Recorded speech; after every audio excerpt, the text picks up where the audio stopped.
Hello বন্ধুরা, আজকের ভিডিওতে আপনাদেরকে স্বাগতম। আজকের ভিডিওতে থাকবে নোয়াপাড়া ডিগ্রি কলেজ থেকে শুরু করে নোয়াপাড়া বাজারের শেষ প্রান্ত পর্যন্ত।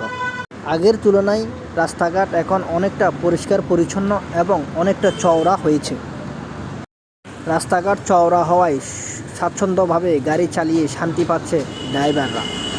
কিন্তু দুঃখের বিষয় হচ্ছে নোয়াপাড়া বাণিজ্যিক কেন্দ্রে গাড়ি পার্কিংয়ের কোনো সুব্যবস্থা না থাকার কারণে এই বাজারে প্রতিনিয়ত জ্যাম লেগেই থাকে। এই জ্যাম যেন কোনোভাবেই নিরসন করা সম্ভব হচ্ছে না।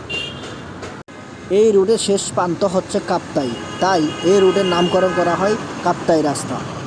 কিন্তু এই নোয়াপাড়া চৌরাস্তা থেকে রাউজানও যাওয়ার ব্যবস্থা রয়েছে।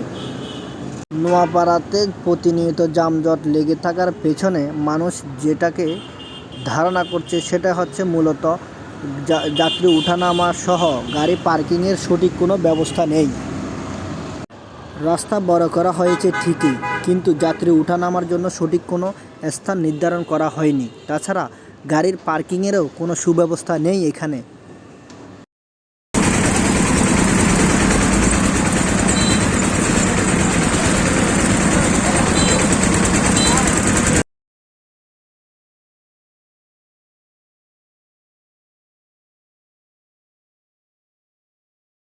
আমি যেটা মনে করি, যানজট নিরসনে কাজ করতে হলে প্রথমেই যাত্রী উঠানামার সুব্যবস্থা করতে হবে এবং সঠিক পার্কিংয়ের ব্যবস্থা করতে হবে।